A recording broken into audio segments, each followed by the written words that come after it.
E aí, gente, tudo certo? Aqui quem fala é o Prof. Bruno Segato, professor de História do SESC Pré-ENEM, e eu estou aqui hoje para falar desse dia muito especial, que é o Dia do Trabalho. Pessoal, quando falamos de Dia do Trabalho, é importante a gente pensar, relembrar da Revolução Industrial, em especial da Segunda Revolução Industrial, que se dá mais ou menos por 1850, 1870. Com a Segunda Revolução Industrial, a gente tem a invenção, por exemplo, do automóvel.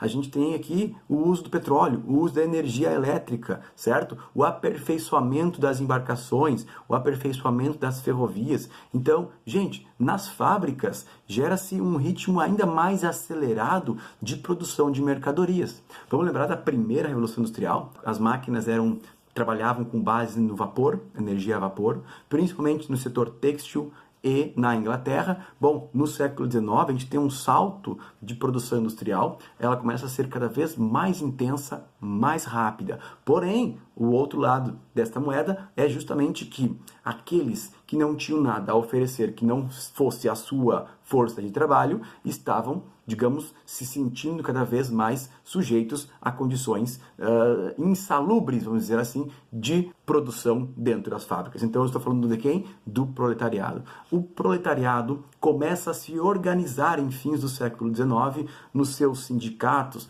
nas suas organizações trabalhadoras, para reivindicar, para demandar redução da jornada de trabalho e melhores condições de trabalho dentro das fábricas. E querem lidar com, por exemplo, a periculosidade ao lidar com certas máquinas, o uso de crianças na planta industrial, na produção industrial, a diferença dos salários entre os homens e as mulheres, dentre várias outras. Mas, principalmente, o maior foco deles aqui em fins do século XIX é redução da jornada de trabalho. Em prol desta causa, a redução da jornada de trabalho, esses operários começam a sair às ruas e fazer as suas manifestações. E ao fazer as suas manifestações, eles, claro, distribuem panfletos, vão distribuir jornais junto com os panfletos e assim por diante. Vão começar a dar maior visibilidade para a sua causa. Pois bem, gente, o Dia do Trabalho, portanto, ele está diretamente ligado aos movimentos de trabalhadores em luta por melhores condições de trabalho. E qual é o marco simbólico, qual é o momento que marca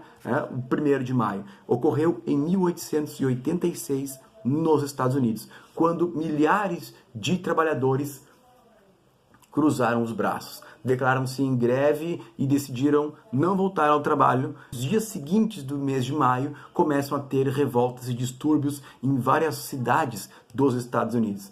O pior dia foi dia 4 de maio, com detenções, prisões, espancamentos e assim por diante. Acontece que a partir daquele ano, aquele dia, o 1º de maio, dia que começou aquela grande greve, ficou muito emblemático para os movimentos de luta pelo direito dos trabalhadores na Europa. E eles começam a usar esse dia como um referencial para as suas lutas também. Então nós temos na França, alguns anos depois, em 1889, algumas organizações de defesa dos interesses, dos direitos dos trabalhadores, defendendo um dia por ano para lutar pela redução da jornada de trabalho. E eles escolhem justamente qual dia? O 1º de maio, o que aconteceu ali 3 anos antes. Portanto, a gente começa a ver aqui que o 1º de maio começa a aparecer como um dia importante de questionamento, de reivindicação e assim por diante. Avançamos um pouco mais no tempo, a gente chega em 1891, quando, na França, novamente, a gente tem um grupo de mortos, em torno de 10 pessoas morrem em manifestações no dia 1º de maio. Essas mortes deram ainda mais peso simbólico a esse dia, deram mais força a esse dia como um dia de reivindicação, de luta pela redução da jornada de trabalho. A gente avança um pouquinho mais no tempo e a gente tem o dia 1º de maio tornando-se feriado na França no ano de 1919. Mesmo ano em que surge uma importantíssima organização encarregada de criar critérios, parâmetros, de observar as relações de trabalho em vários países do mundo. Estou falando da Organização Internacional do Trabalho. Vejam, tanto a Organização Internacional do Trabalho, OIT, quanto o dia do feriado na França, 1º de maio, foram em 1919, logo depois da experiência traumática que foi a Primeira Guerra Mundial. Pois bem, passamos um ano à frente, 1920, nós temos a União Soviética decretando esse dia como um feriado também para as suas repúblicas. Então nós temos aí mais 20 países, pelo menos, que vão também ter esse dia 1º de maio como um feriado. E outro momento importante nessa linha do tempo que nós estamos fazendo aqui foi o ano de 1948. Pós-Segunda Guerra Mundial, o drama que foi a Segunda Guerra Mundial, nós temos a criação da ONU e, no mesmo espírito da criação da ONU, nós temos a Declaração Universal dos Direitos Humanos. Na Declaração Universal dos Direitos Humanos de 48, vejam, é a Declaração Universal que diz isso, não é o Prof. Bruno, ela diz o seguinte: toda pessoa tem direito ao trabalho, à livre escolha de emprego, condições justas e favoráveis de trabalho e a proteção contra o desemprego. Portanto, o direito ao trabalho acaba aparecendo também nesta Declaração Universal, um documento importante do século XX. Vamos falar também aqui de um outro momento em que o Papa Pio XII tentou acrescentar ali um ingrediente religioso na data, para mostrar que a Igreja Católica também está presente nessa valorização do papel do trabalhador, ao dizer que o 1º de maio é o dia de São José Operário. Agora, é todos os países do mundo que celebram, festejam o Dia do Trabalho? Não. A gente tem países, por exemplo, Estados Unidos e Canadá, que tem um outro dia. A Mongólia também não tem, a Austrália também não tem, ou tem outro dia, melhor dizendo. Tem outros países que não têm dia nenhum. Então, não são todos, mas sim um grande número de países, dentre eles o Brasil, a maior parte dos países latino-americanos, a maior parte dos países europeus, tem o dia 1º de maio como um dia internacional do trabalho e também é feriado nesses países, tá certo? E o Brasil com isso? O que o Brasil tem a ver com isso? O Brasil entra no grupo dos países que estavam em processo, em vias de industrialização na década de 1910 e, claro, vai passar por um processo de urbanização do Rio de Janeiro, de São Paulo, principalmente São Paulo, e claro que vão surgir as suas primeiras fábricas.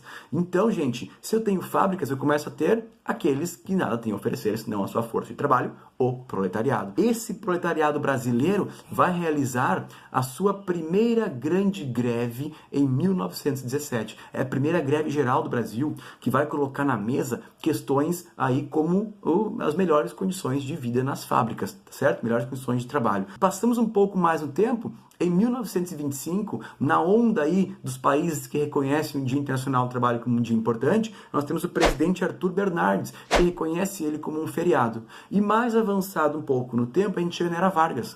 O presidente Getúlio Vargas reivindicando, pegando o dia 1º de maio para o seu calendário festivo oficial do governo. Ou seja, ele incorporou o 1º de maio. Tanto é que a identidade trabalhista fazia parte do discurso do Vargas, certo? E aí ele vai inclusive fazer grandes discursos no estádio do São Januário, o estádio do Vasco da Gama, transmitidos ao vivo pelo rádio para o país inteiro, em que ele geralmente começava assim: trabalhadores do Brasil! Você começava a gritar e Vargas continuava o seu discurso. Passamos aí uma linha do tempo desde os primeiros eventos relacionados com o Dia do Trabalho até chegamos aí na atualidade em que o Dia do Trabalho, tanto no Brasil quanto em vários outros países do mundo, é um dia de manifestações, de reivindicações, mas também é um dia de celebrar, de festejar por aqueles que produzem a riqueza, que produzem no nosso país e em outros países do mundo, certo? Então, um parabéns aos trabalhadores que nos acompanham e até a próxima. Bons estudos e até lá!